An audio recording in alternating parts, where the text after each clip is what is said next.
Welcome to Beyond Sci-Fi. If you love stories of courage, mystery, and the edge of the unknown, make sure to subscribe and join our growing crew among the stars. The starship Naru-Vek hung in the velvet darkness between systems, its hull a cathedral of polished metal and soft bioluminescent panels that pulsed like a heartbeat. Inside, in a cabin that smelled faintly of lavender and something sharp, a Lavian cleaning solution. Perhaps Sarah Chen sat cross-legged on the floor, surrounded by 9 Iraqi cubs.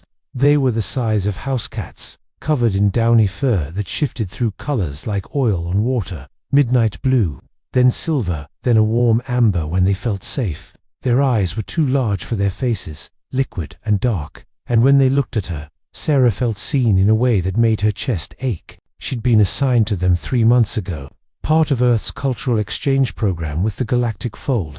And every day she fell more in love with these strange, brilliant children who hummed when content and asked questions that would shame most philosophers. The alien crew found her work baffling. Why would a sentient species dedicate so much energy to nurturing young that weren't even their own genetic line? But Sarah didn't care what the crystalline Velthari navigators thought, or the insectoid engineers who clicked their mandibles in confusion whenever she sang lullabies. The cubs needed her, and she needed them. And that was enough. It started with a tickle in her throat during third shift, when the ship's lights dimmed to simulate night. Sarah ignored it, then ignored the heaviness in her limbs, the way her skin felt too tight and too cold simultaneously. By the time she admitted something was wrong, her fever had climbed, and the cubs had already noticed.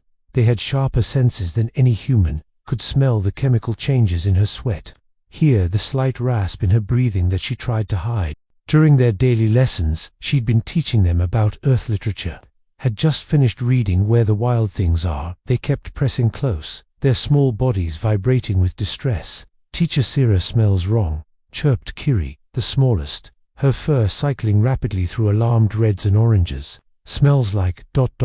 breaking, like Bifwardath. Sarah tried to smile, but the room tilted. Just a cold, sweetheart. Nothing to worry about. But her voice cracked on the last word, and suddenly she was on her knees, the world graying at the edges, and the cubs were shrieking in their high, keening way that meant danger, danger, pack member falling. The medical bay was a nightmare of efficiency and incomprehension. The ship's AI, a distributed intelligence that manifested as a shifting geometric pattern in the air, scanned her for 17 minutes and came back with nothing. No recognized pathogens, no cellular abnormalities, no radiological markers. Conclusion: human is not ill. Sarah, shivering under a single thermal sheet that felt like ice against her burning skin, wanted to laugh or cry or both. "It's the flu," she whispered to the Velthari medic, whose face was a cluster of prismatic facets. "Common Earth virus. I just need rest, fluids, maybe some acetaminophen from my personal kit. ... But the medic's translation matrix turned her words into gibberish, and the AI insisted she was functioning within normal parameters. Never mind that she could barely stand. The cubs refused to leave, clustering in the corner of the medical bay, and when the captain, a towering creche with 4 arms and skin like polished stone, ordered them back to quarters, they simply pressed closer together and hummed a low, defiant note.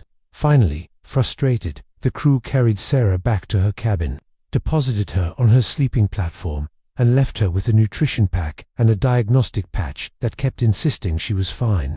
The cubs slipped in through the ventilation shaft. Their favorite game was hide-and-seek in the ductwork, and that's when everything changed. She woke once, briefly, to the sound of tiny bodies moving with purpose. Through fever-fogged eyes, she saw them leaving in pairs, their small faces set with determination. She tried to call out, but her throat was raw, and sleep dragged her back under. When she surfaced again, she was buried. There was weight pressing down from all sides, soft and warm and smelling of a dozen different things. Ozone from the engine room blankets, the sweet mineral scent of Storage Bay 2, the faint tang of the observation deck where off-duty crew members gathered. Something had covered her with every blanket, sheet, thermal wrap, and piece of fabric on the ship. She was cocooned, entombed, held in an embrace of cloth and care that made her eyes sting with more than fever. And curled against every available part of her body were the cubs, purring in a deep resonant frequency she'd never heard before. It thrummed through her bones, easing the ache in her joints, and for the first time in 2 days, She felt like she might actually survive this. "We protect Teacher Sarah," Kiri whispered against her neck. "Like you protect us always." Sarah's tears came then, hot and helpless, soaking into the nearest blanket, which she now recognized as the captain's formal meditation drape, a priceless artifact from his homeworld. "Oh babies," she breathed. "You beautiful, impossible babies." Another cub, Thorn, climbed onto her chest and pressed his forehead to hers in the Iraqi gesture of soul bonding. "Pack takes care of pack. You taught us, remember, where the wild things are." Max was loved best of all, and Sarah laughed, which turned into a cough, which made the cubs press closer and purr harder, their combined warmth and that strange healing frequency driving back the worst of her symptoms. She counted 17 blankets. On a ship with a crew of 32, that meant the cubs had somehow convinced, cajoled, or outright stolen from nearly everyone aboard. The captain found them 4 hours later. Sarah heard his heavy footsteps, then the sharp intake of breath. What in the name of the first light? He stopped. The cubs didn't move, didn't stop their purring, but Sarah opened her eyes and met his four-eyed gaze. His expression, alien as it was, clearly showed shock, confusion, and then, slowly, something like wonder. "This is ... a care ritual?" he asked quietly. "A human thing?" Sarah shook her head slightly. They saw me sick and remembered. Her voice broke. "They remembered how I tuck them in, how I make sure they're warm enough, safe enough, and they gave it back." The captain stood there for a long moment, his stone-like face unreadable.